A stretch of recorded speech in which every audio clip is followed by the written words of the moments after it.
परम आदरणीय महाराज जी, परम श्रद्धेय श्री श्री योगी आदित्यनाथ जी, माननीय मुख्यमंत्री उत्तर प्रदेश, आपको मेरा शत शत प्रणाम और नमन है।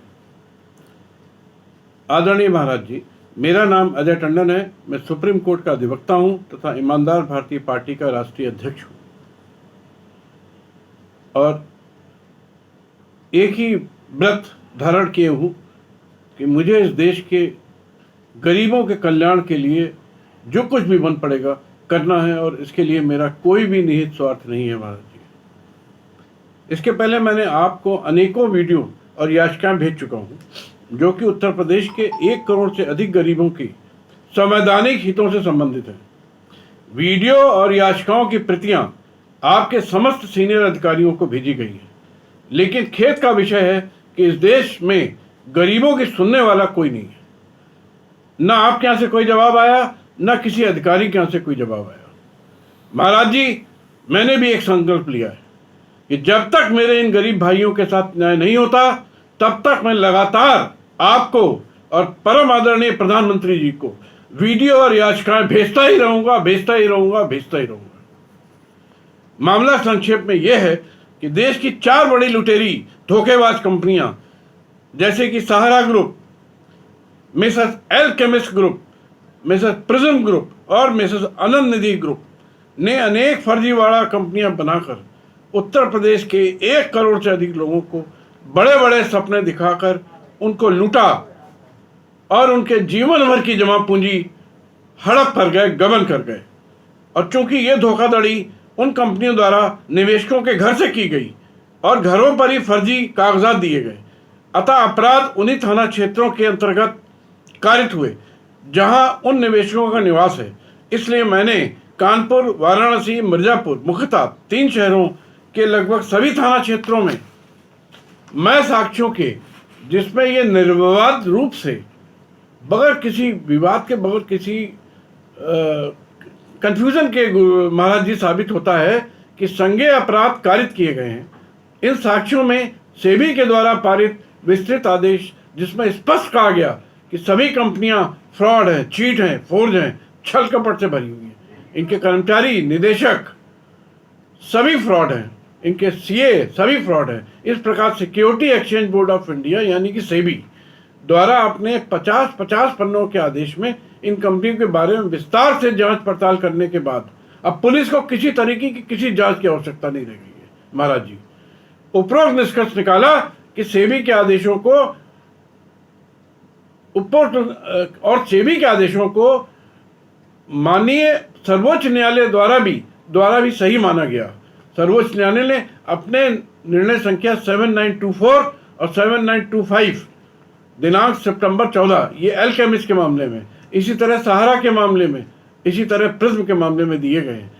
आदरणीय महाराज जी, मैंने अपनी शिकायत के साथ सेबी के आदेश और सर्वोच्च न्यायालय के आदेश उन कंपनी द्वारा दिए गए फर्जी मूल्यवान प्रतिभूति के कागज भेजे जो पर्याप्त साक्ष्य है और सभी एसएसपी, आईजी, डीएम, एसपी, थाना अध्यक्षों को शिकायतें और साक्ष्यों की प्रतियां भेजी और सभी थानों में सभी पत्र भेजे।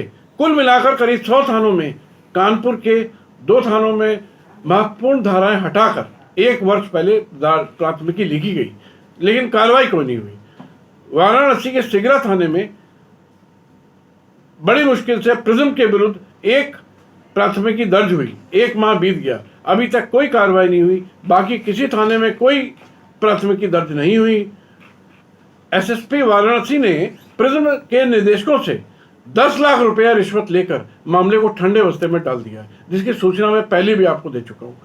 माननीय सर्वोच्च न्यायालय की 5 सदस्यीय संवैधानिक पीठ द्वारा दिनांक 12/11/2013 में प्राथमिकी दर्ज करने से संबंधित एक विस्तृत आदेश दिया, जिसमें कि कार्ड प्रणाली जैसी कैसे लिखी जाएगी, भारतीय दंड संहिता की धारा 154 के हिसाब से कैसे लिखनी चाहिए, इस पर 40 पन्ने का एक विस्तृत निर्णय दिया। और इस केस का नाम है ललिता कुमारी बनाम उत्तर प्रदेश सरकार, केस नंबर 68/2008।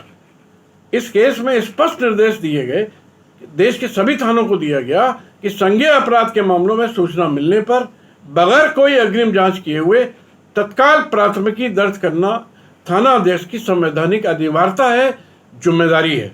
और ऐसा न करने वाले थाना अध्यक्ष और पुलिस अधिकारियों के विरुद्ध शासन द्वारा कड़ी कार्रवाई की जानी चाहिए, ऐसा सर्वोच्च न्यायालय ने कहा। निर्णय की प्रति मैं आपको पहले भी कई बार भेज चुका हूं, पुनः महाराज जी भेज रहा हूं। सर्वोच्च न्यायालय के संवैधानिक पीठ के संवैधानिक निर्णय का अपमान आपका हर पुलिस अधिकारी खुलेआम कर रहा है, चाहे वो आईपीएस हो, आईएएस हो, चाहे थाना अध्यक्ष हो, उसको कोई फर्क नहीं पड़ता किसी सर्वोच्च न्यायालय का, किसी केंद्र सरकार की एडवाइजरी का। इसी मामले में 3 एडवाइजरी आई हैं कि निर्णय का सम्मान करें और तत्काल ऐसे मामलों में एफआईआर लिखें, लेकिन किसी को कोई फर्क नहीं पड़ता। मेरे सारे दिए हुए कागजात को वो मेरे आदमियों के सामने रद्दी की टोकरी में फेंक देते हैं। यह है आपकी पुलिस, महाभ्रष्ट पुलिस है उत्तर प्रदेश की। आदरणीय महाराज जी, मेरा एक बार पुनः निवेदन है कि एल्केमिस्ट कंपनी, जिसका चेयरमैन भारत का एक बहुत बड़ा डकैत केडी सिंह है, जो कि तृणमूल कांग्रेस से और झारखंड मुक्ति मोर्चा से 2 बार राज्यसभा सदस्य रह चुका है। उसने 1 करोड़ लोगों से 1 लाख करोड़ का फर्जीवाड़ा किया है